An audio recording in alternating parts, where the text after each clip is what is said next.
Hey everyone, and welcome back. I had to step away from the channel for a little while due to some health issues, but I'll talk a bit more about that at the end of the video for anyone who's interested. For now, we're going to jump straight into tonight's stories. Today we're looking at two chilling true crime cases, both centered around something that's supposed to be completely normal for kids. Sleepovers. A night that should have been filled with laughter, movies, and late-night snacks, instead turned into something far darker.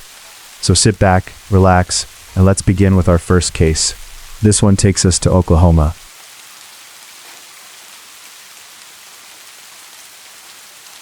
Sleepovers are supposed to be safe. They're meant to be simple, joyful nights where friends stay up too late, whispering secrets under blankets, laughing at inside jokes, and watching movies long after they should have gone to sleep. For many kids, those nights become some of their happiest memories, a small taste of independence, while still feeling protected inside a familiar home.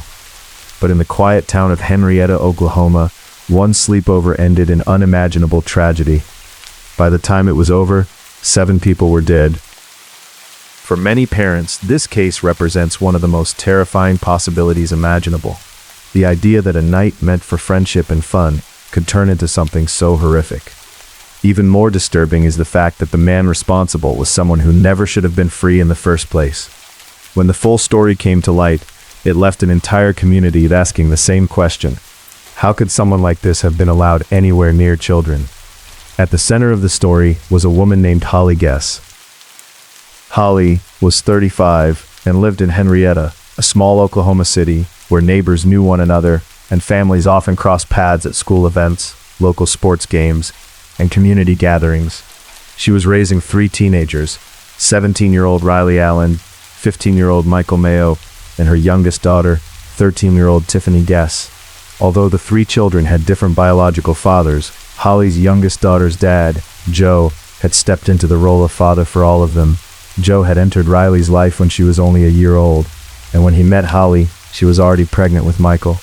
Over the years, he raised both of them, as if they were his own, building a close bond with all 3 children, and becoming the kind of parent many people describe as the father who stepped up. For 13 years, Holly and Joe were married, raising the children together and building a life as a family. Even after their marriage ended in divorce, Joe remained deeply involved in the kids' lives. In fact, he had plans to legally adopt Riley and Michael so that their family bond would be official in every way. Despite the separation, Holly and Joe continued working together as parents. They shared a clear understanding that the safety of their children always came first, and they made an agreement that if either of them ever began dating someone new, that person would be thoroughly vetted before being brought into the kids' lives. Background checks, conversations, careful observation, all of it mattered. And for a long time, that system worked. But in 2021, Holly began seeing someone new. His name was Jesse McFadden. At the time, he was 37 years old, and although the details of how the two initially met were not widely known, their relationship moved quickly once it began. Within a short period of time, Jesse had moved into Holly's home, sharing the space with her and the 3 teenagers. Not long after that, the couple married in 2022. When Joe asked about Jesse's past, Holly assured him that everything had been checked and that Jesse's background had come back clean. From the outside, their life looked ordinary. Holly was known as a friendly neighbor who baked treats and chatted easily with people in the community. Jesse appeared supportive, attending the kids' sporting events and blending into the routines of family life. To anyone watching from the outside, they looked like a normal couple building a normal life. There were no obvious warning signs, at least none that anyone could see. But beneath that calm surface was a truth that would soon shock the entire country. Because the man living in that home, the man now trusted around Holly's children and their friends, had a past far darker than anyone realized. And by the time that past caught up with him, it would already be too late. On the weekend of April 29, 2023, Holly's youngest daughter, 13-year-old Tiffany, wanted to do something that thousands of kids do every weekend. She asked if she could have a sleepover with a few of her closest friends. It wasn't meant to be a big gathering, just a small slumber party with a couple of girls she was closest to. Some of her friends weren't able to come, but two of them could. 14-year-old Ivy Webster and 15-year-old Brittany Brewer. Ivy lived just down the street from Tiffany, and the two families had developed a kind of easy neighborhood friendship, where the kids moved back and forth between houses like they were extensions of the same home. Tiffany spent plenty of time at the Webster household, and Ivy's parents had grown comfortable with her family over the years. Brittany Brewer was also no stranger to the Guess household. She had been there before, and her father would later say the same thing many people in the community believed. Holly seemed like a warm and welcoming mother who cared deeply about her kids, and Jesse, her new husband, appeared to be a typical stepfather. He was polite. He showed up to the kids' sporting events. From the outside, there was nothing that raised concern. So when the sleepover plans were made, no one thought twice about it.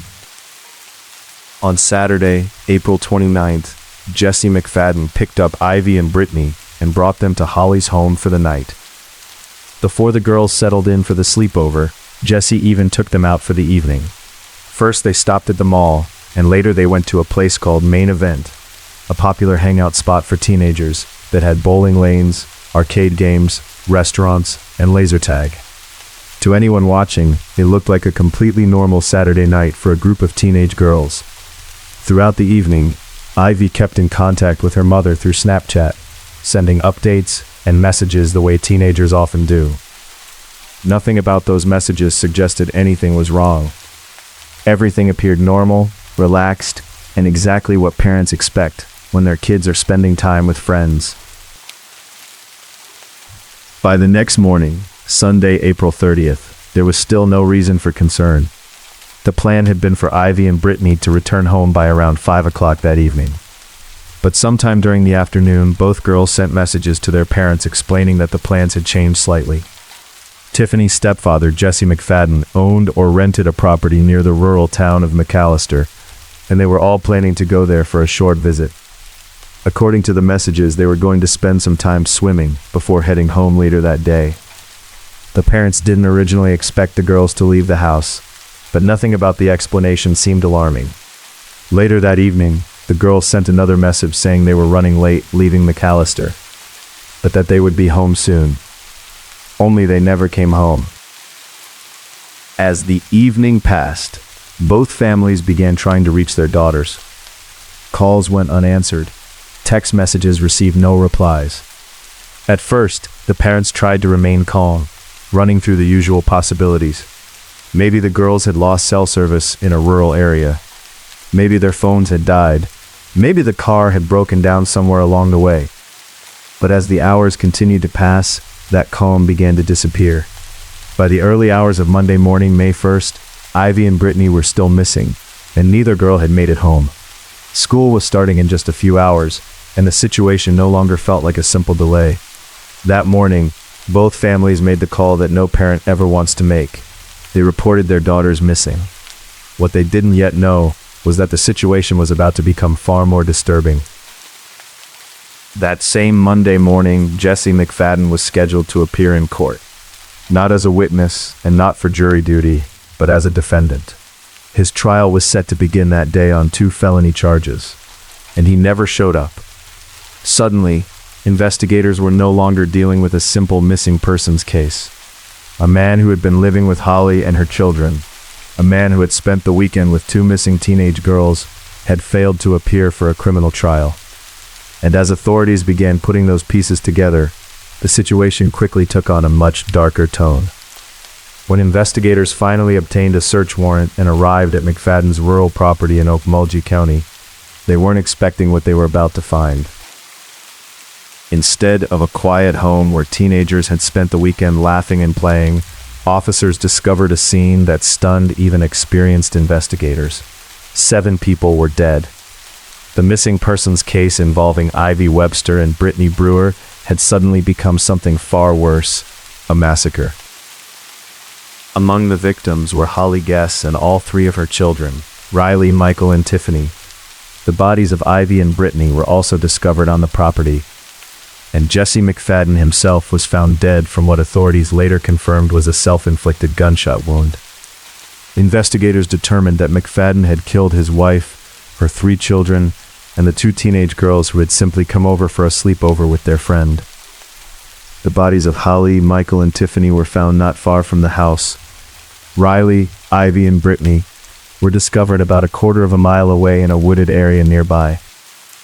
Each of them had suffered fatal gunshot wounds to the head, and investigators were unable to determine whether some of the victims had been moved after the shootings or whether they had been shot while trying to escape.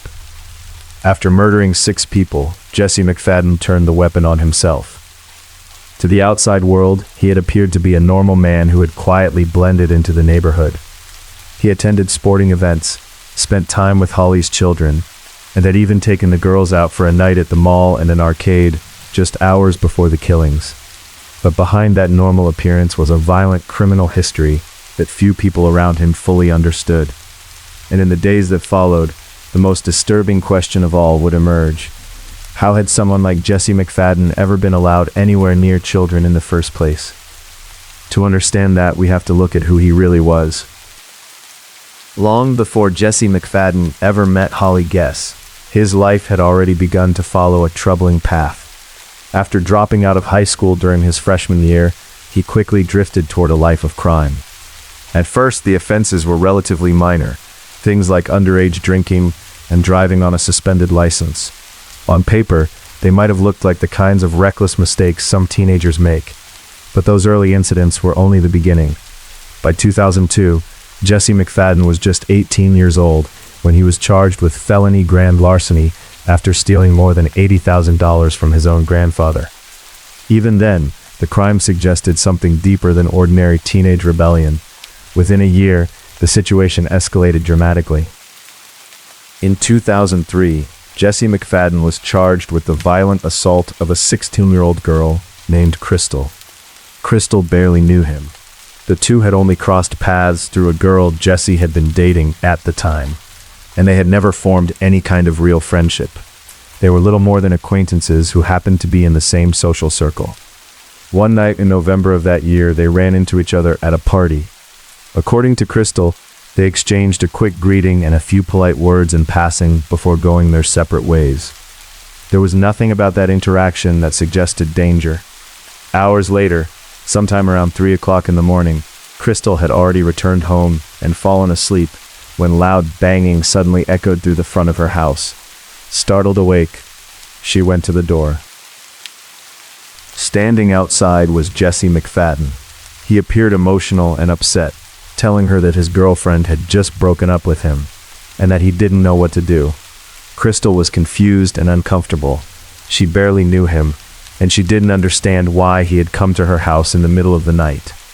She tried to close the door and send him home, but Jesse forced his way inside. Once inside the house, he grabbed whatever he could find and used it to bind and gag Crystal. Holding a knife to her neck, he assaulted her. When the attack was over, panic began to set in. Realizing the seriousness of what he had done, Jesse began threatening Crystal and demanding that she stay silent. At one point, he even ordered her to wash herself in an attempt to destroy evidence. But in that moment, Crystal saw a chance to escape. She ran. Completely naked, she fled through the back door and sprinted to a neighbor's house for help. Police were called, and Jesse McFadden was arrested soon afterwards. He was eventually convicted and sentenced to 20 years in prison. While researching this case, many people have made the same observation. The level of planning and violence involved in that attack did not resemble the actions of someone committing a crime like that for the first time. And as it turns out, that suspicion may have been correct. While Jesse was serving his sentence, another young woman eventually confided in Crystal that he had assaulted her years earlier as well. That revelation raised the disturbing possibility that there could have been even more victims who never came forward. Even after receiving a 20-year sentence, Jesse attempted to reduce his punishment. Just 1 year into his prison term, he wrote a letter to the judge asking for leniency and claiming that he had changed. The judge denied the request. At the time, Jesse McFadden was expected to remain behind bars until he's 40 years old. But the danger he posed did not disappear while he was incarcerated. In 2016, 13 years into his sentence, prison officials discovered that Jesse had been using a contraband cell phone. The investigation began after a man reported finding explicit messages, photos, and videos exchanged between Jesse and his 16-year-old granddaughter Caitlin. The communications had been going on for more than a year, and Jesse knew exactly how old she was.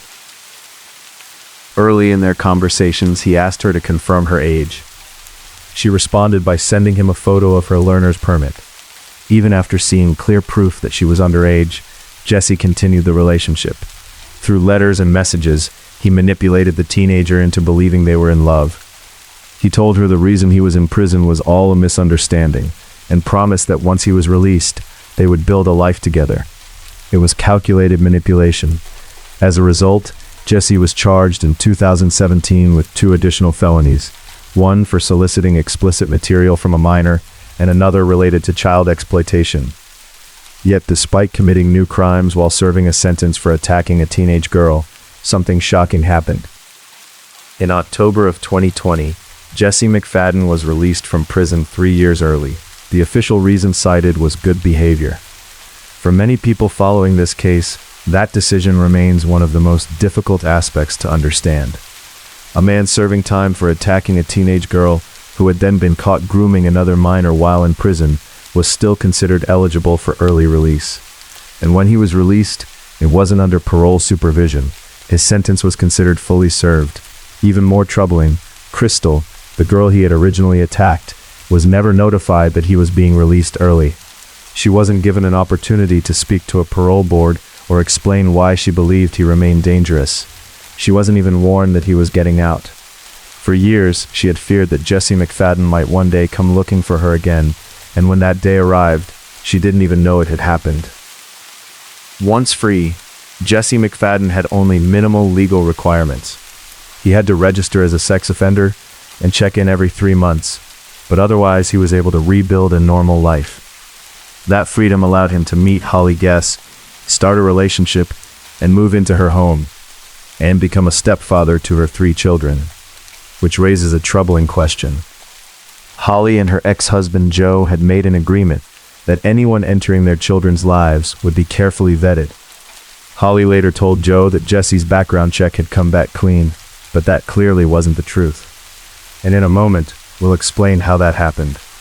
Before we do, there's one more heartbreaking detail. In October of 2020, Jesse McFadden was released from prison 3 years early. The official reason cited was good behavior. For many people following this case, that decision remains one of the most difficult aspects to understand. A man serving time for attacking a teenage girl, who had then been caught grooming another minor while in prison, was still considered eligible for early release. And when he was released, it wasn't under parole supervision. His sentence was considered fully served.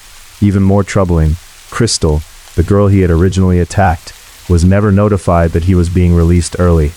She wasn't given an opportunity to speak to a parole board or explain why she believed he remained dangerous. She wasn't even warned that he was getting out. For years, she had feared that Jesse McFadden might one day come looking for her again, and when that day arrived, she didn't even know it had happened. Once free, Jesse McFadden had only minimal legal requirements. He had to register as a sex offender and check in every 3 months, but otherwise he was able to rebuild a normal life. That freedom allowed him to meet Holly Guess, start a relationship, and move into her home, and become a stepfather to her 3 children, which raises a troubling question. Holly and her ex-husband Joe had made an agreement that anyone entering their children's lives would be carefully vetted. Holly later told Joe that Jesse's background check had come back clean, but that clearly wasn't the truth. And in a moment, we'll explain how that happened. Before we do, there's one more heartbreaking detail. Joe, the man who had helped raise Holly's children, didn't learn about their deaths from the police. He learned about it on Facebook. No officer called him. No one from the sheriff's office contacted him directly. Instead, he discovered that the children he loved had been murdered the same way millions of others first heard the news, through social media. Later, Joe gave an interview about the moment he learned what had happened. and hearing his words makes it painfully clear just how devastating the failures surrounding this case truly were. Just so sorry for you and what your family is dealing with and going through. Have you heard any more information or details from authorities about this crime? No, I've got one phone call, and that phone call was yesterday saying they found 7 bodies, and that's the only thing I've heard. Who was it that made that phone call? It was some investigator down there at the property, but that's all I know. And an investigator was able to inform you of the fate of your daughter? They said just 7 victims. They didn't tell me who it was. How did you find out? Facebook, the news online, and Holly's mother finally said or posted that it was the kids when they said on there confirmed. So you've had no outreach, no contact from authorities in any way, even just for emotional support in this terrible crime? No, not at all. I am so sorry to hear that, Joe. Did you know anything about this perpetrator, this stepfather of Tiffany's, Jesse McFadden? Did you know anything about his history as a registered? No, because my daughter would not have spent a second in the house. I would have brought the whole damn police force with me, or I would have dragged him out by the nape of his head. Holly never mentioned anything at all to you about this? No, the only thing we ever talked about was at the beginning of their relationship. We had an understanding that no one would be around the kids unless we both agreed upon it, and we did a background check, and we were okay with it. I asked if there was a background check. She said yes, nothing was there. So you were lied to about the background, because as we're learning now from the children's grandmother, Jan Mayo, Holly did find out about the criminal background, but unfortunately, she was lied to herself. Jesse McFadden hired an actress to lie to her to say that she was the victim and that it was all a misunderstanding. Do you think that's why Holly didn't tell you? I don't know. I know that from the bottom of my heart, I know that if any one of them would have told me anything, I would have been there. Period. I'd have been there. I don't care. Ex-wife not. I'd have been there. What was your last communication with your daughter, Tiffany?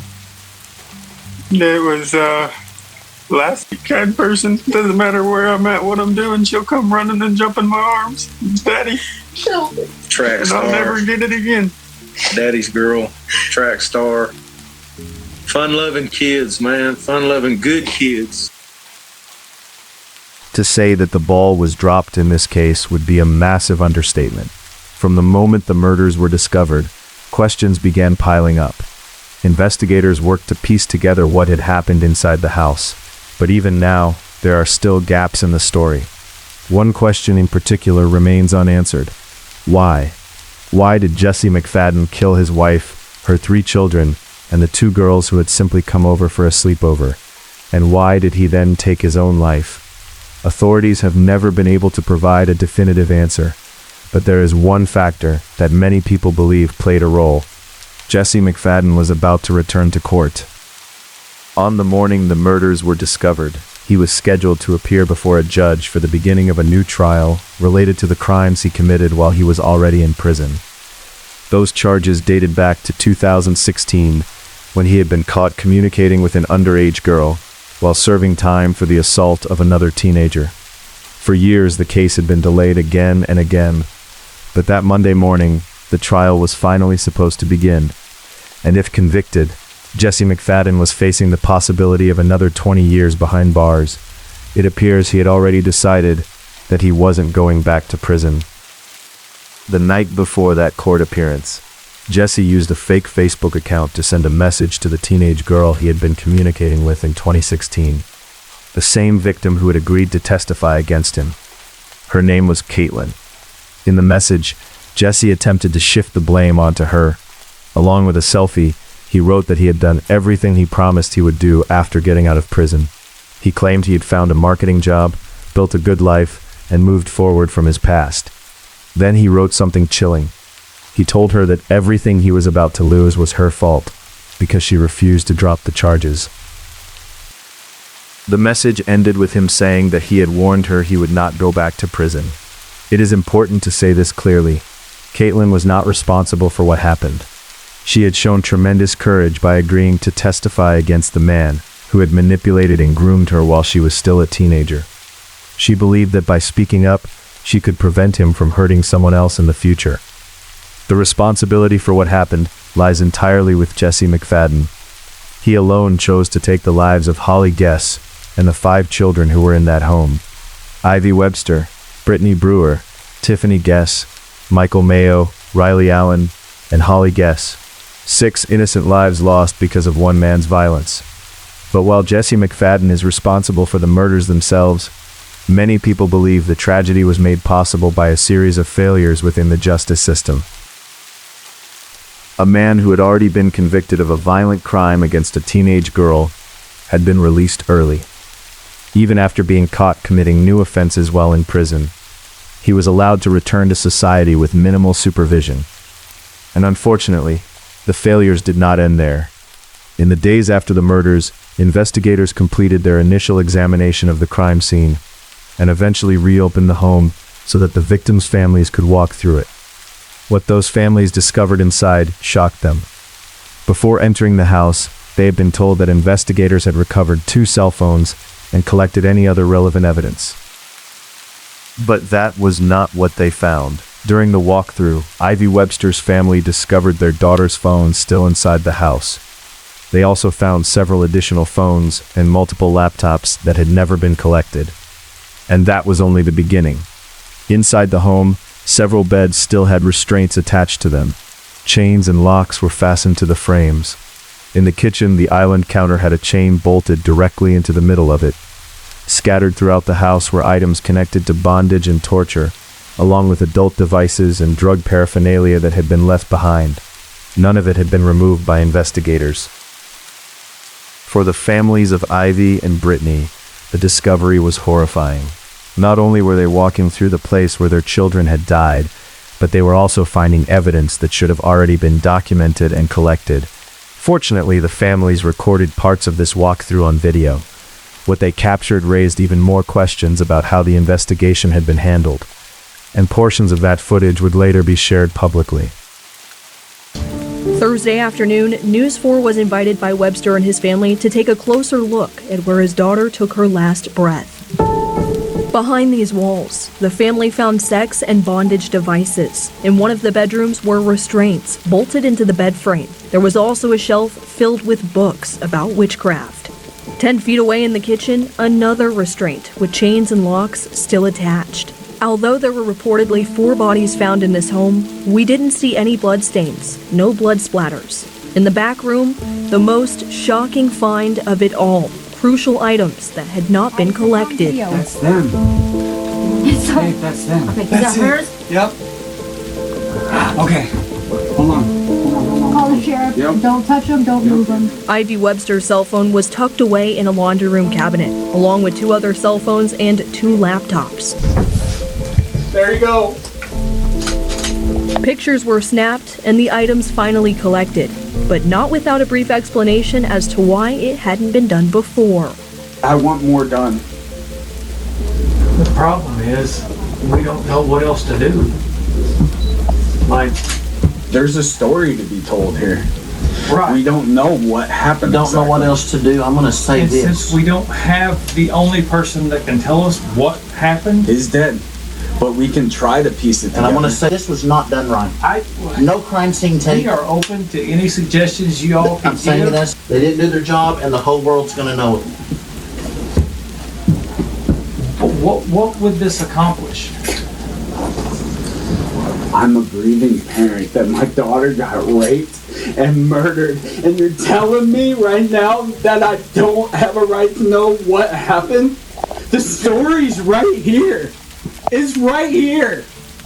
And it's still sitting here. Still! Disgusted with the investigation into his daughter's murder, he only saw more uncollected evidence on his walkout. Another phone in the top drawer of a nightstand, several computer towers, and a check made out to a local storage company still sitting in plain sight. As the investigation continued, the details that began to emerge were deeply disturbing. While walking through the house, family members discovered a receipt showing that Jesse McFadden had purchased the locks attached to those restraints only a few days before the murders. That discovery immediately raised another chilling possibility, that at least part of what happened may have been planned in advance. For the families of Ivy Webster and Brittany Brewer, the realization was devastating. They had no idea who Jesse McFadden really was. If they had known about his past, there is little doubt they would have never allowed their daughters to spend the night in that home. But the truth is, these families weren't sending their children to a stranger's house. They believed they were sending them to the home of someone they trusted. They knew Holly. They knew her children. From their perspective, this was a normal sleepover between friends. Most parents would never imagine that another parent might knowingly allow a registered sex offender to live in their home, especially around children. And even fewer would expect that those risks would be hidden from other families, but during the investigation, a difficult truth began to surface. Holly was aware of Jesse McFadden's past.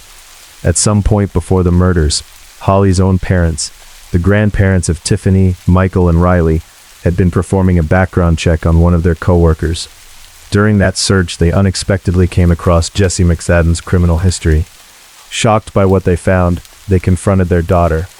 According to Holly's mother, Jesse had offered an explanation for his past that painted a very different picture from the reality of the crime. Holly later told her parents that Jesse claimed the situation had been misunderstood, that it had involved two teenagers close in age, and that the charges had been exaggerated by the victim's parents. Holly's mother also alleged that Jesse had gone even further, saying that he had hired someone to approach Holly and reinforce that version of events. The woman reportedly told Holly that the original case had been a misunderstanding. It's important to note that there has never been proof that this actually happened. The claim came from Holly's parents, and whether such a person truly existed remains uncertain. But even without that detail, the investigation uncovered something else that helps explain how Jesse and Holly first became connected. Holly didn't meet Jesse after he was released from prison. She met him while he was still incarcerated. According to people who knew him at the time, the two began communicating through a prison pen pal program. In fact, one of Jesse's former cellmates later confirmed this in an interview, explaining that their relationship began while Jesse was still serving his sentence. We stopped being cellmates in 2015, and even throughout the rest of my incarceration, and then whenever I got out of prison, I kept up with him. I was looking on the Oklahoma State Court Network to see when he was going to have to face, the charges that he got while he was at that other prison. I was, looking up to see where he lived. That's how I found out him and Holly got married. I was looking up to see, if he had faced these charges that he was accused of, that he was guilty of. And I saw their marriage certificate, and it just blew my mind. I don't know why they would let him out of prison, why they didn't just take him straight to county jail and await those charges.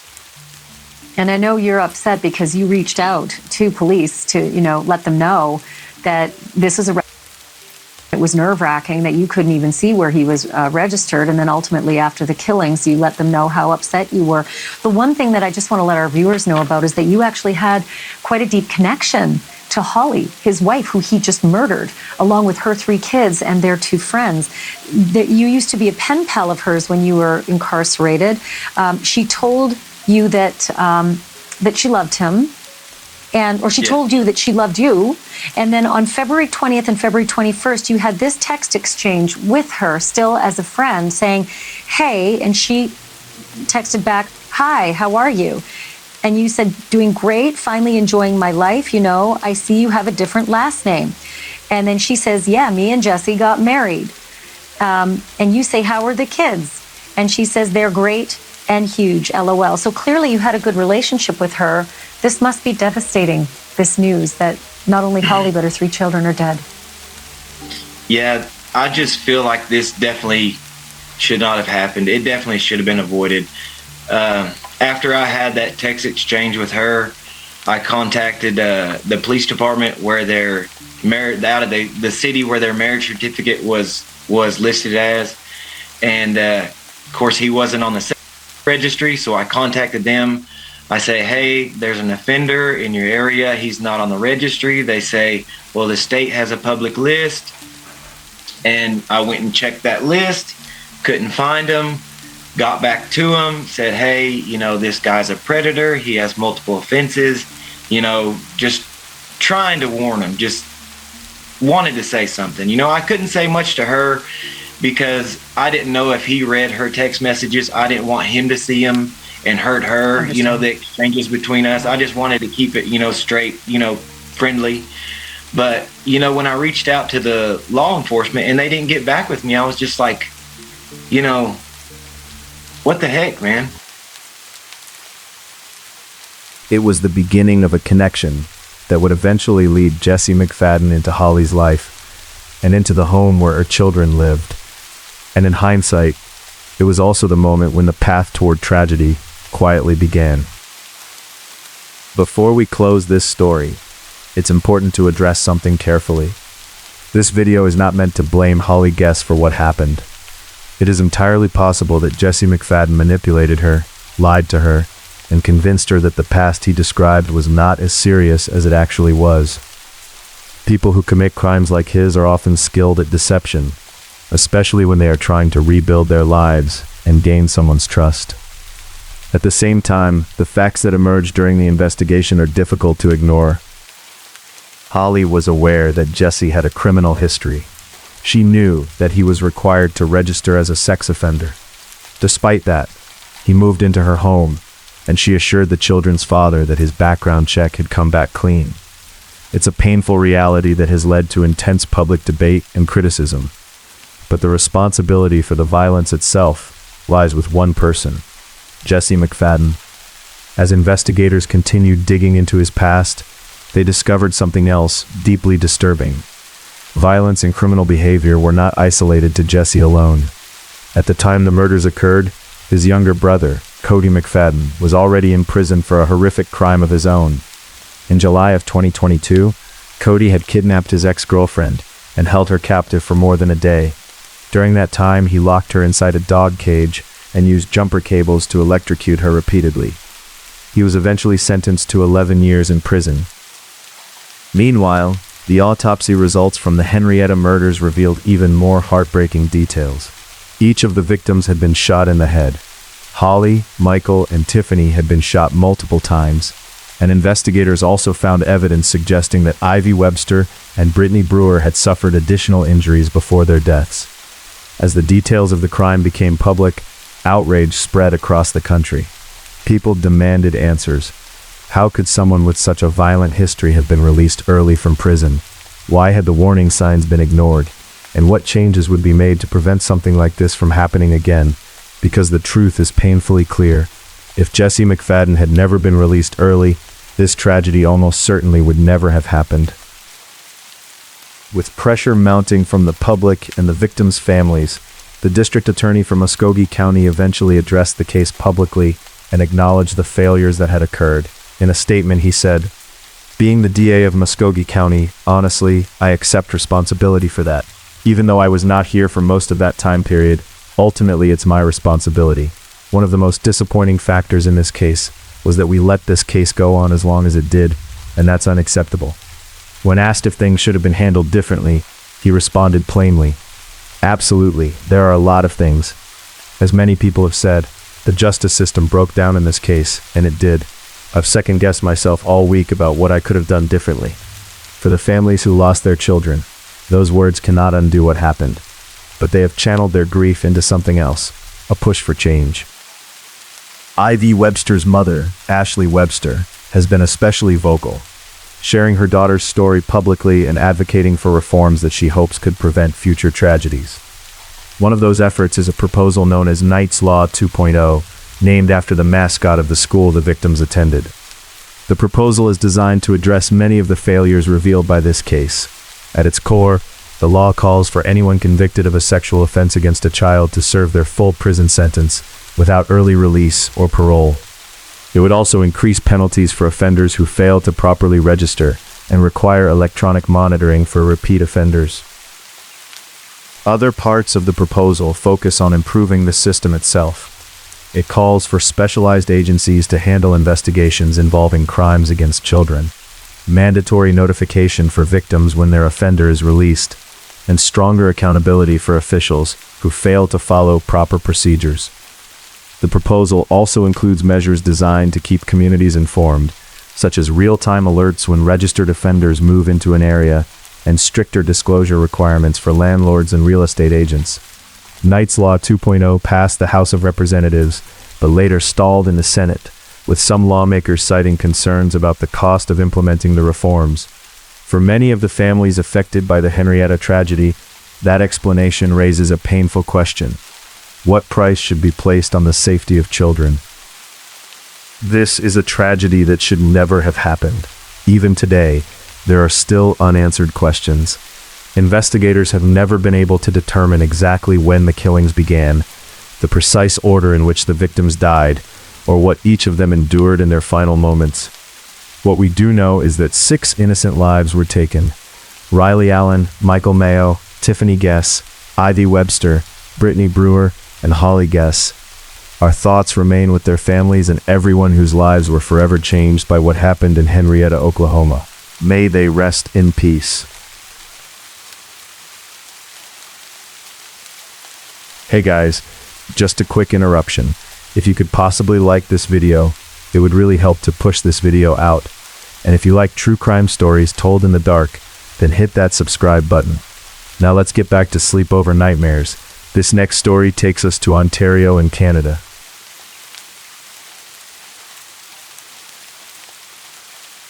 On a quiet spring morning in 2018, a 13-year-old girl named Sylvia woke to the sound of a phone vibrating beside her. It wasn't ringing, and it wasn't chiming, just that low, persistent buzzing that seemed to cut through the stillness of the room.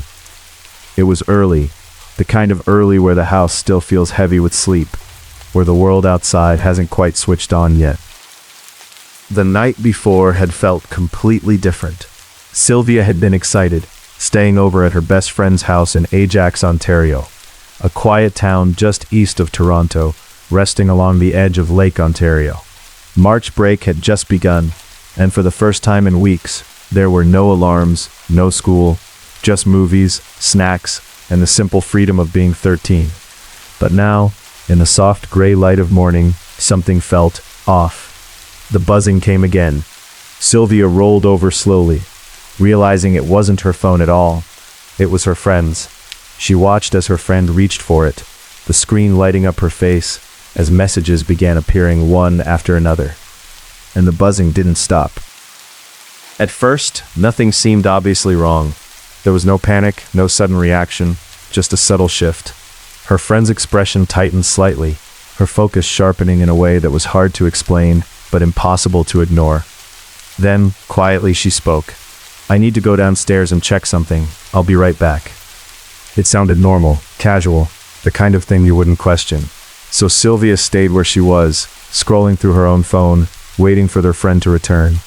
Minutes passed. 5, maybe 10, then 15, and in that short stretch of time, Sylvia would have 3 separate encounters inside that house. The first left her confused. The second felt unsettling. But it wasn't until the third that something inside her shifted completely. That cold, sinking feeling settling in her stomach as instinct finally caught up with reality. Because this time, it wasn't her friend standing in the doorway. It was a police officer. He stepped into the room calmly, his voice controlled but firm as he spoke. "You need to come with me. We have to leave the house right away." Sylvia sat up, confused, still trying to understand what was happening. Then he added something she would never forget. "I need you to try your best not to look at anything on your way out." Not look at anything? The words hung in the air, heavier than anything else he had said. What was downstairs? Why were the police there? And where was her friend? The answers to those questions would unravel into one of the most disturbing cases to come out of Ajax in 2018. But to understand what happened inside that house that morning, we need to go back to the night before, March 13th, 2018. 13-year-old Vanna Paczynski was excited. It may have been a Tuesday, but it was also the middle of March break, a full week without school, without responsibility, just time to relax. And this time, her mom had said yes to a sleepover. Vanna lived in a modest, semi-detached home in Ajax with her family. It was the kind of quiet suburban area where kids rode their bikes through the streets and neighbors knew each other by name. Inside that home were 4 people: Vanna, her 16-year-old sister Victoria, her 14-year-old brother Roy, and their 39-year-old mother, Kazimira Paczynski, known to almost everyone as Chrissy. Although Vanna's parents had been divorced for several years, it wasn't the kind of separation filled with tension or conflict. Her father, Vasil Paczynski, remained very much part of their lives. Roy especially spent a lot of time with him. As a competitive hockey player, his schedule was demanding, and his dad was often the one driving him to practices and games. Because of that, Roy moved frequently between his mom's house and his dad's. It was a busy household: 3 teenagers, 2 homes, and 1 mother holding everything together. And on that Tuesday night, everything felt completely normal. Comfortably normal.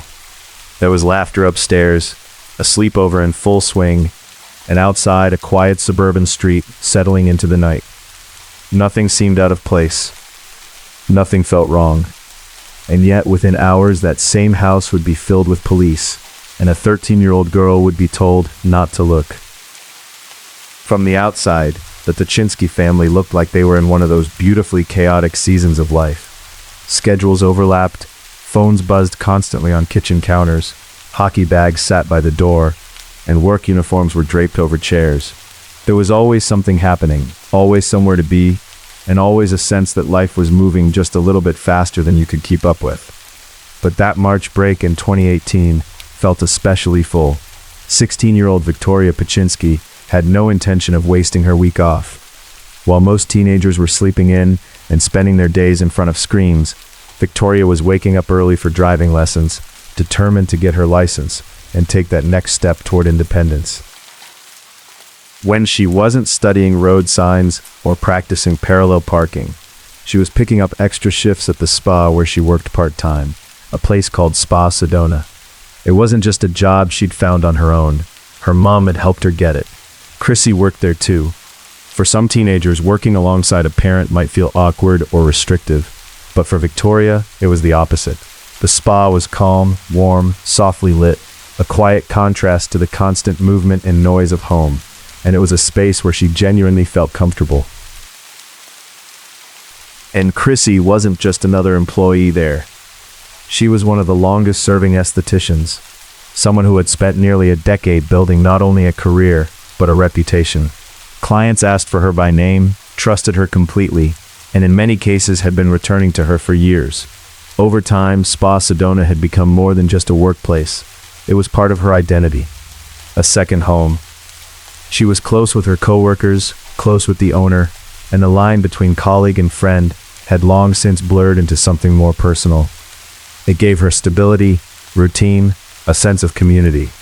Meanwhile, 14-year-old Roy Paczynski was living in an entirely different rhythm. It was playoff season, and in a hockey family, playoff season changes everything. Roy played AAA hockey for the Don Mills Flyers, one of the most competitive programs in the region. Even though he was smaller than many of the players on the ice, that never seemed to hold him back. If anything, it made him sharper. He was a goalie, quick, focused, and calm under pressure. The kind of player who could shift the outcome of a game in a matter of seconds.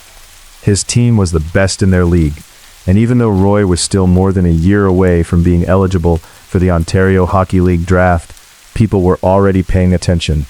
Coaches talked quietly on the sidelines. Parents whispered in arenas. Those who knew the sport believed he had a real future ahead of him. For Roy, everything felt wide open. And then there was 13-year-old Vanna. She wasn't balancing work or chasing playoff dreams, but her world was changing in its own way. In just a few months, she would finish middle school and step into high school. A bigger building, New faces, new expectations, and a completely different chapter of her life. March break felt like the final pause before all of that began. And that Tuesday night, the sleepover, was meant to be simple. The kind of night you don't think twice about. The kind you assume will be remembered only for laughter and late-night conversations. Upstairs, there were blankets, whispered jokes, and the soft glow of a movie playing in the background. Downstairs, a mother who had spent years building stability and routine, a sister focused on independence, a brother standing on the edge of something big. It was a house full of motion, full of plans, full of momentum, and no one inside it could have imagined that by morning, all of that would come to a sudden stop. Not slowly, not gradually, but completely. Because when police arrived just after sunrise, they weren't stepping into a house filled with noise and life. They were stepping into silence. Let's go back to the evening of March 13th. 13-year-old Vanna Paczynski had invited her best friend Sylvia over for a sleepover, and she was genuinely excited. Not just because it was March break, and not just because there was no school the next morning, but because this particular sleepover felt different. It felt free. Technically, there were adults in the house, but not in the usual way.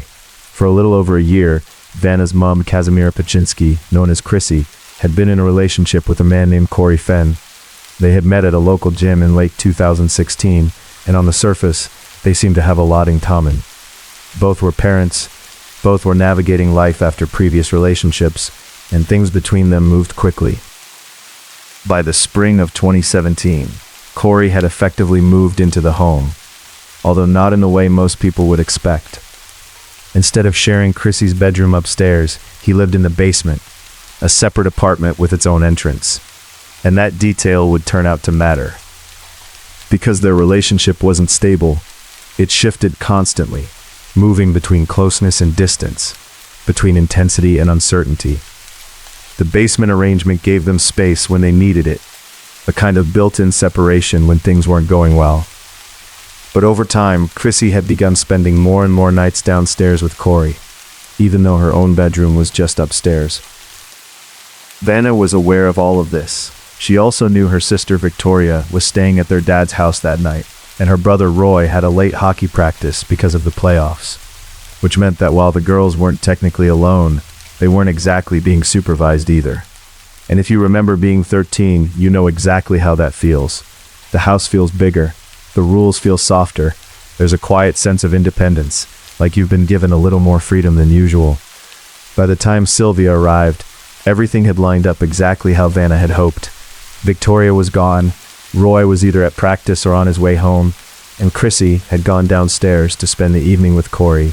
Upstairs belonged to the girls, and they made the most of it. It was everything you'd expect from a sleepover. Pizza, junk food, laughter that carried a little too loudly through the house. At one point, they even walked to their school after dark, not to cause trouble, but simply because they could. Because at that age, being out at night with your best friend feels like an adventure. When Roy finally got home from practice, exhausted and ready to relax, they did what little sisters have always done. They annoyed him. Vanna slipped into one of Victoria's old graduation dresses, far too formal for the moment, and confidently walked into the room where Roy was playing video games. Sylvia filmed the whole thing, capturing Vanna laughing so hard she could barely speak. As the night came to an end, the girls settled into Vanna's bedroom upstairs and put on Mean Girls, staying awake for as long as they could. They whispered, laughed, and replayed their favorite scenes, stretching the night out for as long as possible. Eventually, in the early hours of the morning, they drifted off to sleep. As far as they were concerned, it had been perfect. The kind of night you replay in your head the next day and smile about. Upstairs, two best friends slept peacefully. Downstairs in the basement apartment, Chrissy was with Corey. The house was quiet, completely still, and within hours, something inside it would change forever. Shortly after 10:30 a.m. on March 14th, Sylvia began to stir awake. At first, she wasn't fully aware of what had woken her. Still caught in that heavy, groggy state that comes after only a few hours of sleep. Then she heard it. A low, persistent vibration. Vanna's phone buzzing repeatedly against the bedside table. It stopped, then started again, then again. Sylvia tried to ignore it. They hadn't fallen asleep until after 2 a.m., and her body still felt heavy, her eyes burning from lack of rest. But the buzzing didn't stop, and eventually it became impossible to tune out. So she reached over and glanced at the screen. There were multiple missed messages, all from Victoria. Sylvia gently shook Vanna awake and murmured, "Your sister's trying to get hold of you." Still half asleep, Vanna picked up her phone and read through the messages. Her expression shifted slightly. Not panic, not fear. Just a quiet concern.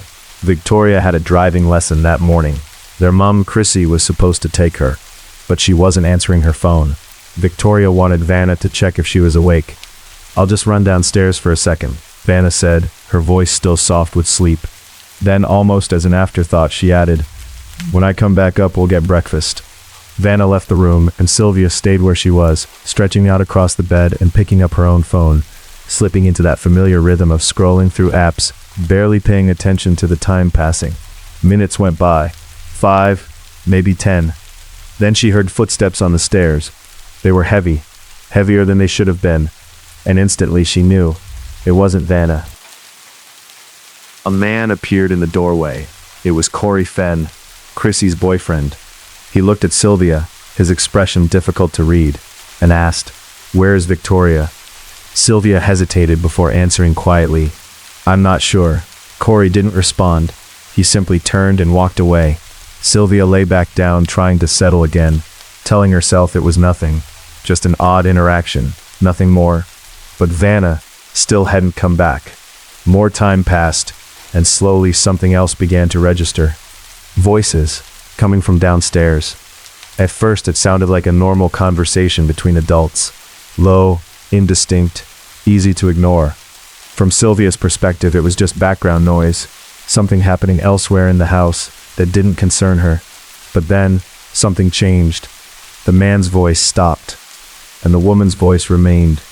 Only now it wasn't conversational. She was calling out, "Chrissy?" There was a pause, silence, then again louder this time. "Chrissy?" The tone had shifted completely. There was urgency in it now, a sharpness that hadn't been there before. She kept calling her name, over and over, each time louder, more frantic than the last. Upstairs, Sylvia felt something shift inside her. Not fear, not fully, but unease. She didn't know who the woman was. She didn't know what was happening. And she still didn't know where Vanna was. But at 13, your mind doesn't immediately jump to the worst-case scenario. It searches for something simple, something that makes sense. So Sylvia stayed where she was, waiting, listening, hoping that at any moment, Vanna would walk back into the room and explain everything.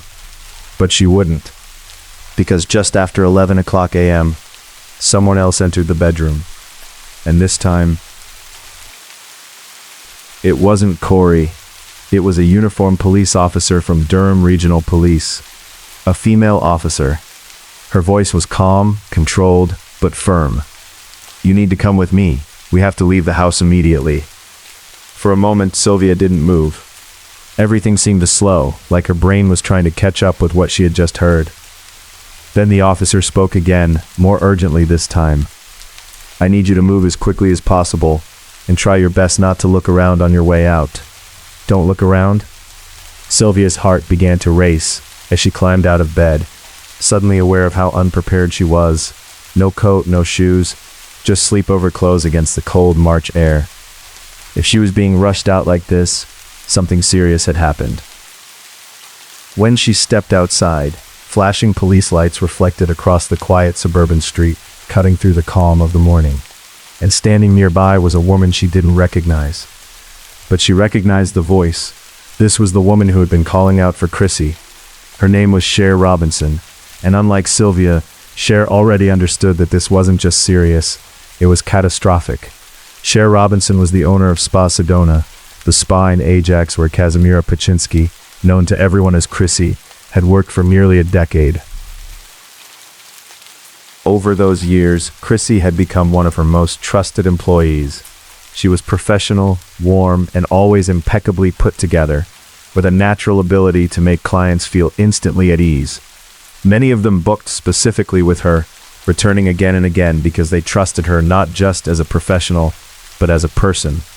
She wasn't just part of the team, she helped shape the atmosphere of the place. Friendly, vibrant, and deeply engaged, she had become part of what made the spa feel like more than just a workplace. But in the months leading up to March 2018, something had begun to change. At first it was subtle. Chrissy started arriving late more often. She called in sick when she normally wouldn't, and when she did show up, she looked exhausted, like she hadn't slept properly in days. Then gradually those changes became harder to ignore. She began losing weight rapidly, and her appearance shifted in ways that didn't go unnoticed. The polished outfits she was known for were replaced with oversized, baggy clothing, and perhaps most striking of all, she stopped wearing makeup. For someone whose career was built around beauty and self-care, that change said more than words ever could. Sometimes she would rush to apply a little makeup after arriving at work, as though she had forgotten, or simply hadn't had the energy. Cher could see it. Everyone could. Something wasn't right. Eventually, Chrissy began opening up to a few close co-workers.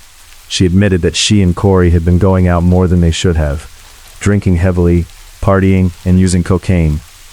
It's unclear how much she revealed, or whether she downplayed the extent of it, but that wasn't the core issue.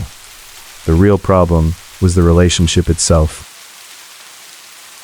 What had started as intense and exciting, that early honeymoon phase, had slowly begun to unravel after Corey moved into the basement apartment of her home.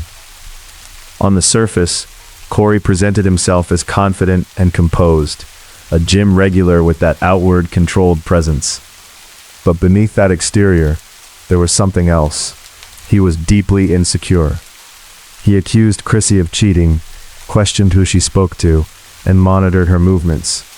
Over time, that behavior became more controlling, extending even to how she dressed and presented herself. Chrissy told coworkers she began wearing baggy clothes because Corey wanted her to. She stopped wearing makeup because he told her it made her look inappropriate. At one point, he even insisted that she tell Cher she would no longer massage male clients, claiming that a massage always meant something more. The jealousy wasn't rational. It was obsessive, and when Corey didn't get his way, his behavior escalated. Arguments turned into explosive outbursts, and in some cases, those moments became physical. In one particularly disturbing incident, Corey slammed Chrissy against a wall with such force that her phone screen cracked on impact. It was a cycle that repeated itself over and over again. Tension building, accusations, control, followed by violence, apologies, and temporary reconciliation before everything began again. Cher and the other women at the spa urged her to leave. They could see what was happening. But anyone who has witnessed a relationship like that knows leaving is rarely simple, even when it seems obvious from the outside. It was as though Corey had a hold over her, something difficult to explain and even harder to break. Then in February 2018, about a month before that morning, something shifted. Chrissy told Cher and her coworkers that it was over. She said she was done. Corey was moving out. She was tired of the abuse, and in a painful twist, she believed he had been cheating on her as well. Corey had started moving his belongings out of the basement apartment, and for a moment it seemed like the cycle had finally been broken. But there had been so many breakups before, so many promises that this would be the last time. Cher wanted to believe her. She truly did. But by early March, Corey Fenn had reappeared in Chrissy's life. He told Chrissy that he wanted to fix things, that he had changed, that he wanted another chance. It had only been about a week, and no one really knew where they stood, or whether this was just another turn in a relationship that had already been so unstable. And then came the morning of March 14th. Chrissy was scheduled to start work at 10 o'clock a.m. at Spa Sedona. She didn't show up. On its own, that was unusual. Chrissy wasn't someone who simply missed work without explanation. And as the minutes passed, that concern quickly grew. It didn't take long for Cher Robinson to realize something wasn't right. She called Victoria, who confirmed that her mom had never arrived to take her to her driving lesson that morning. That was enough. Cher got in her car. The spa was only about 10 minutes from Chrissy's house, and she made the drive quickly, arriving just after 10:45 a.m., only minutes after Vanna had gone downstairs. She rang the doorbell. When the door opened, it wasn't Chrissy, it wasn't one of the children. It was Corey. He stood there shirtless, breathing heavily, his expression unsettled, almost startled. "Where's Chrissy?" Cher asked. "She's sick," he replied. "She's not coming to work." Cher tried to step forward, insisting, "I need to speak to her." But Corey blocked the doorway. He told her Chrissy had taken too many drugs the night before and wasn't in any state to talk. And that's when Cher noticed it. 2 distinct spots of blood on Corey, one near his right bicep, and fresh blood on his left foot, still wet. In that moment, Cher knew something was terribly wrong. But Corey was a large, imposing man, and when he told her Chrissy would call her later, Cher nodded and stepped back. She walked to her car, but she didn't leave. Instead, she drove a short distance down the street and called the police. As she was on the phone, she glanced back toward the house. Corey's truck was gone. He had fled. When Cher returned, the front door was open, wide open. She approached cautiously, pushing it slightly as she called out, "Chrissy!" There was no response. She stepped just inside, only for a moment before stopping herself. She didn't go any further, a decision that likely spared her from witnessing something no one should ever have to see. Around that same time, Sylvia was being escorted outside by police, while behind her, officers from Durham Regional Police began to clear the home. What they found inside stunned even experienced investigators. On the main floor, in what was normally Chrissy's bedroom, they found 14-year-old Roy Paczynski. He was on the floor, wedged between the bed and the wall. The room itself showed clear signs of a violent struggle. Towels were scattered, clothing lay across the floor, and the bedding had been torn away and twisted into a heap. Even the headboard had been ripped completely from the bed. A comforter had been partially placed over Roy's body. He had been beaten and strangled. There was nothing that could be done. He was already gone. Officers then moved to the basement apartment. There was blood and multiple signs of violence throughout the space. And then beneath the bed they saw it, a small pair of legs, just visible. It was Vanna. She had been severely injured, beaten, kicked and stabbed, and at first officers couldn't determine whether she had crawled under the bed to hide or had been placed there. But she was still alive. She was rushed to the hospital, clinging to life. At that point, officers believed they had cleared the house, but nearly 3 hours later, just after 2 p.m., another discovery was made in the garage. Hidden beneath stacked tires, garbage bags, and cardboard boxes, they found Chrissy. Her body had been concealed, but the extent of her injuries was devastating. She had been beaten, strangled, and stabbed multiple times, the violence far beyond what anyone could comprehend. Autopsy results would later reveal the severity of the attack. 17 broken ribs, fractures to her face and jaw, and multiple stab wounds, including fatal injuries to her chest. This wasn't just violence, it was rage. Pure, uncontrolled rage.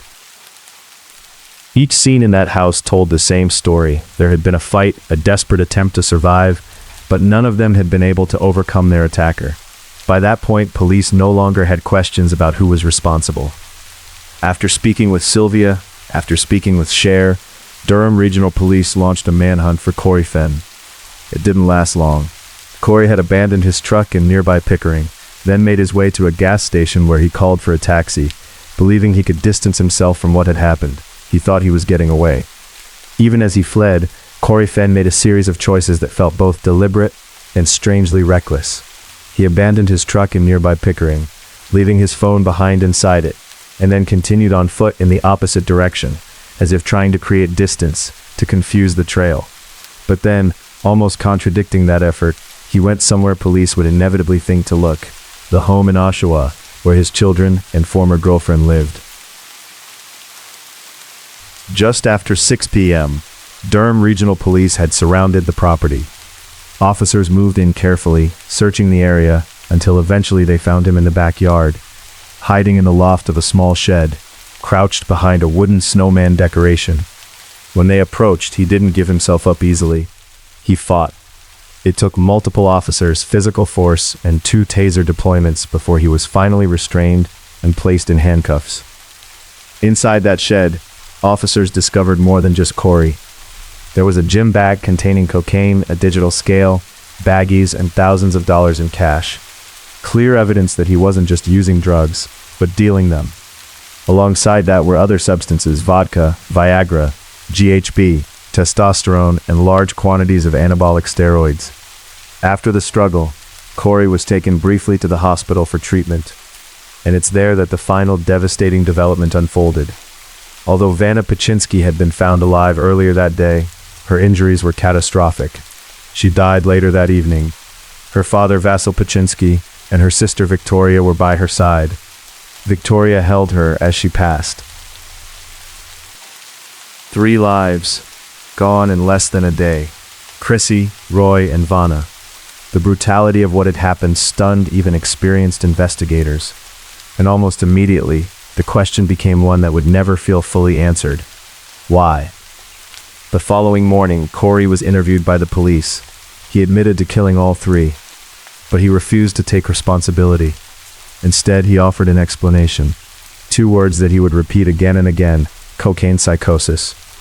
He claimed he had been on a 5-day binge, that he had been paranoid, detached from reality, that he wasn't himself, that it had felt like being trapped inside a dream.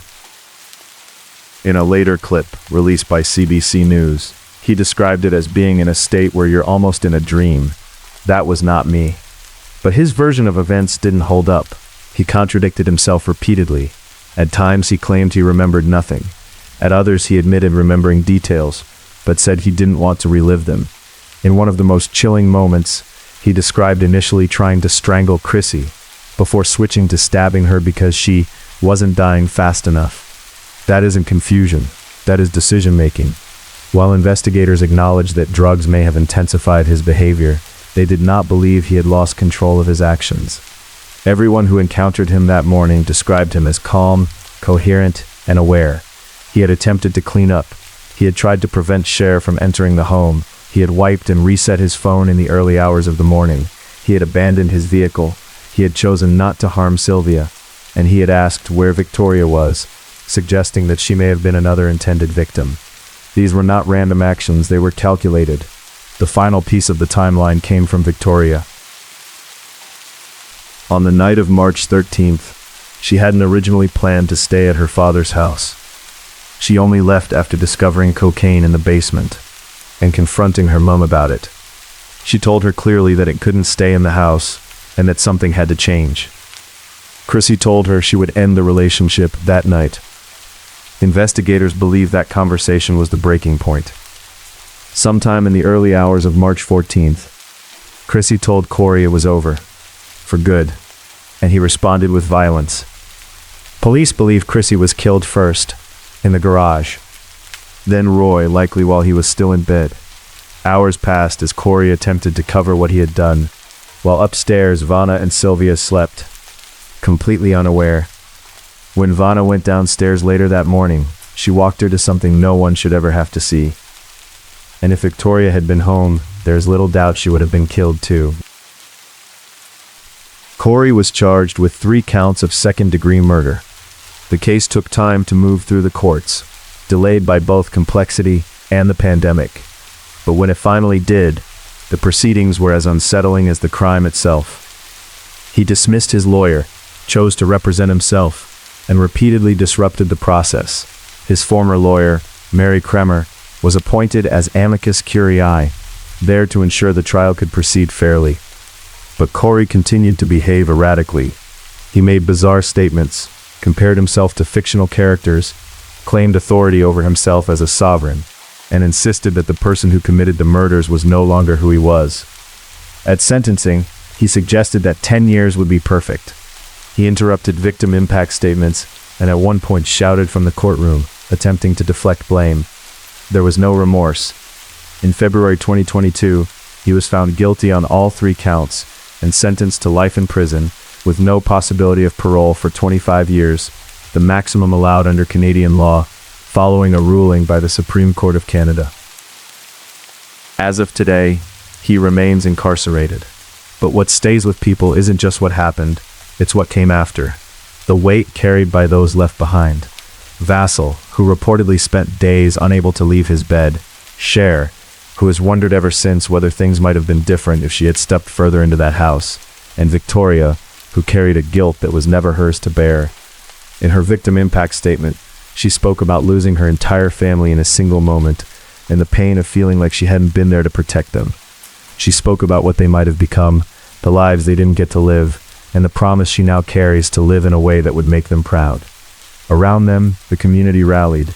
Roy's hockey jersey was retired, funerals were paid for, hundreds of thousands of dollars were raised to support the family, and yet none of it could undo what had been lost.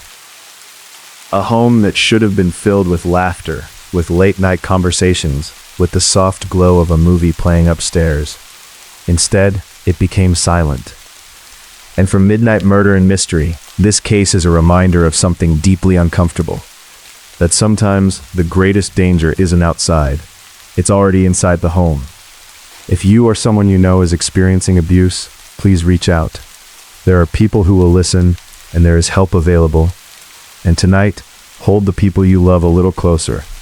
Rest in peace, Chrissy, Vanna, and Roy. And as always, our thoughts and prayers are with their loved ones.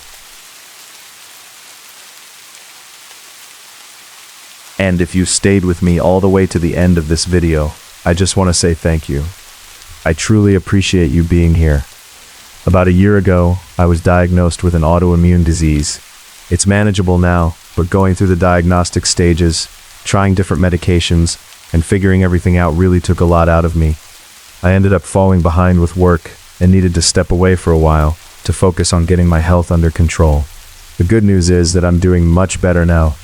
I still have the occasional flare-up and some difficult days, but overall things are heading in the right direction. One of my biggest goals is to eventually be able to do this full-time and work from home, creating content like this. So if you enjoy true crime stories told in the dark, and you like the content on this channel, I would really appreciate it if you considered liking the video, sharing it, or subscribing. You never know. Maybe one day that dream will come true. But for now, thank you again for watching. I hope you have a good night and sweet dreams.